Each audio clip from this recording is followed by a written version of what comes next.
Hi, welcome to Trailers from Hell. On the 28th of April 1789, the crew of Her Majesty's armed vessel Bounty mutinied. They placed their captain, William Bligh, and 20 loyal crewmen in a small open boat and cast them adrift. Due to Captain Bligh's navigational skills, they survived the 3,500-mile journey to safety. This epic story has been filmed 5 times, first as an Australian silent movie in 1915, then in 1933 another Australian production, In the Wake of the Bounty, launched Errol Flynn's career. In 1935, Clark Gable played Fletcher Christian against Charles Laughton's Captain Bligh. The 1983 Mel Gibson Anthony Hopkins version is probably the most historically accurate. This 1962 production, which pitted Marlon Brando against Trevor Howard, was the most expensive and the least successful. The Nordhoff and Hall best-selling novel is principally to blame for causing 3 Bounty movies to enshrine a distorted set of facts as truth. Fletcher Christian is played as strong and resolute, essential for a movie hero, whereas the official inquiry revealed he was indecisive and had a nervous disposition. He was not second in command, his rank was master's mate, and he had sailed with Bligh before without complaint. Captain Bligh is depicted as a sadistic disciplinarian, when in truth the record shows he was unusually progressive for a Royal Navy officer of his time. No one on the voyage was keel-hauled for stealing water or lashed for insubordination. Even so, conditions for the average sailor in the Royal Navy were harsh by modern standards. Their pay was half that of a merchant seaman, lower than that of a farm labourer, and always paid 6 months in arrears to discourage desertion. The real trigger of the Bounty mutiny was culture clash. After the cold, wet climate of England with its rigid class structure and moral taboos, the Bounty's crew must have thought they had died and gone to heaven in the sunshine of Tahiti.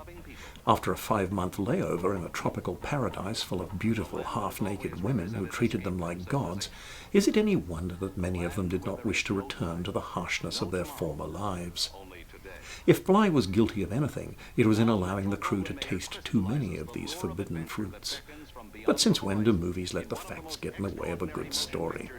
The 1935 Mutiny on the Bounty had won the Oscar for Best Picture. MGM decided to remake it in 70mm on the actual locations where the story took place, with a top director and a star who was considered the most influential actor of his day. What could go wrong? Well, the replica of the Bounty, built for the movie in Nova Scotia at a cost of $750,000, arrived 2 months late, driving the shoot into the Tahitian rainy season. But the major delays were caused by Marlon Brando. At that time he was Tom Cruise, Brad Pitt and George Clooney all rolled into one, and a lot less well-behaved. After more than a decade of acclaim, Brando's ego was now in overdrive. From day one he fought the director Carol Reed, winner of the Palme d'Or for the iconic thriller The Third Man, on everything, including the affected British accent he had adopted for Fletcher Christian, which Sir Carol Reed, knighted for services to the UK film industry, knew would provoke derision from British critics and audiences alike. And it did. The studio were too scared to back their director up, so early in the shoot, Carol Reed quit. MGM replaced him with Lewis Milestone, 2-time Academy Award-winning director of challenging shoots. Brando's behaviour did not change. He continued to rewrite sections of the script on a daily basis, incorporating homilies about man's inhumanity to man. He clashed repeatedly with Milestone, who managed to roll with the punches and still get a polished movie out of the madness.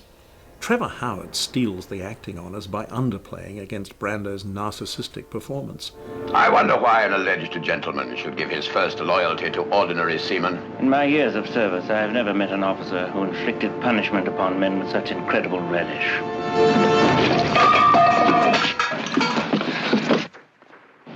You'll not put your foot on me again. There'll be no more killing aboard this ship, not even Captain Bligh. If that's an attempt to earn clemency, I spit on it. You remarkable pig. Milestone skillfully builds the tension leading to the mutiny, but once Bligh is cast adrift and virtually leaves the picture, the film runs out of dramatic steam, and we are left with Brando's self-indulgence, which reaches its peak in what must be the longest death scene ever, where Christian dies of burns. As a devotee of method acting, Brando lay on blocks of ice to accurately simulate the tremors of a burn victim. In the end, Mutiny on the Bounty cost $19 million, a colossal amount in 1962. It opened to mostly negative reviews and scored only $7.5 million in film rental. It was nominated for 7 Academy Awards, but won none.